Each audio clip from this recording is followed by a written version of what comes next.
ថ្លែងពីខ្មោចប្រែតពូសាំវិញរងទុកទូមនិញឃ្លានអាហារចាំផ្លូវប្រពន្ធនឹងកូនជីវ៉ាពុំឃើញឡើយណាប្រែតហូរទឹកភ្នែកម៉ែវាកូនកល្យាណអើយតើពួកអ្នកនៅឯណាមិនដេចឡើយខ្ញុំរកមិនឃើញដឹងទេថាខ្ញុំឃ្លានណា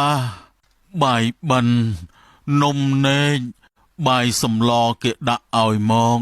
ខ្ញុំទទួលមិនបានទេខ្ញុំប៉ះមិនបានទេព្រោះវាក្តៅកល្យាណតើកូននៅឯណាពុកឃ្លានខ្លាំងណាស់កូនអើយ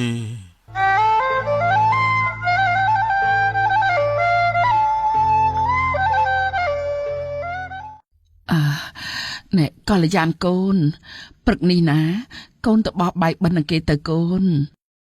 អូយម៉ែខ្ញុំមិនទៅទេដេកនៅផ្ទះស្រួលជាងងើបទៅពីព្រឹកណាអូយធុញងើបមិនរួចទេបើម៉ែចង់ធ្វើបុណ្យណាម៉ែទៅខ្លួនឯងតា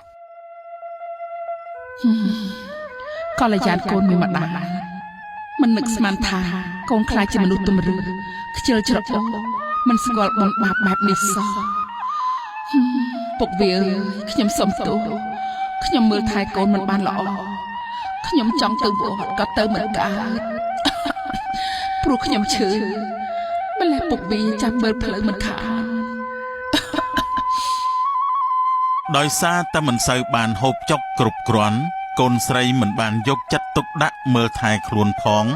ក៏ធ្វើឲ្យមីងសំក្រំគ្រាចិត្តឆ្អិតទ្រូងឈឺកាន់តែធ្ងន់ទៅកល្យាណកូនម៉ែស្រេកទឹកណាស់កូនយកទឹកឲ្យម៉ែបន្តិចមកកូនអូយប្រើនោះប្រើធុញណាចាំតិចចាំខ្ញុំទៅយកទៅឲ្យអូយមិនទាន់ទាំងបានផឹកទឹកផងមីងសំក៏បានដាច់ខ្យល់ស្លាប់ដោយកល្យាណមិនមកទាន់សំបីតែដង្ហើមចុងក្រោយរបស់ម្ដាយ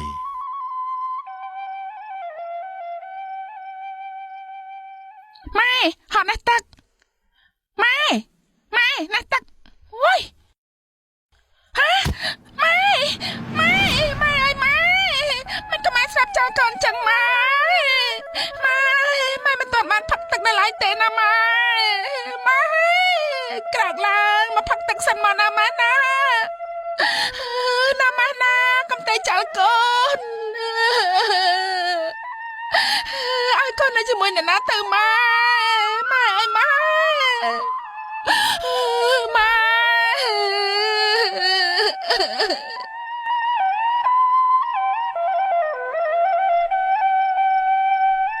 បន្ទាប់ពីធ្វើបុណ្យសពម្ដាយរួចរាល់ហើយ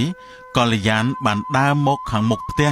ងាកមើលទៅគ្រួសាររបស់គេមានម៉ែមានពុកនៅជួបជុំសប្បាយរីករាយងាកមកមើលខ្លួនឯងវិញពុកម៉ែបានស្លាប់ចោលអស់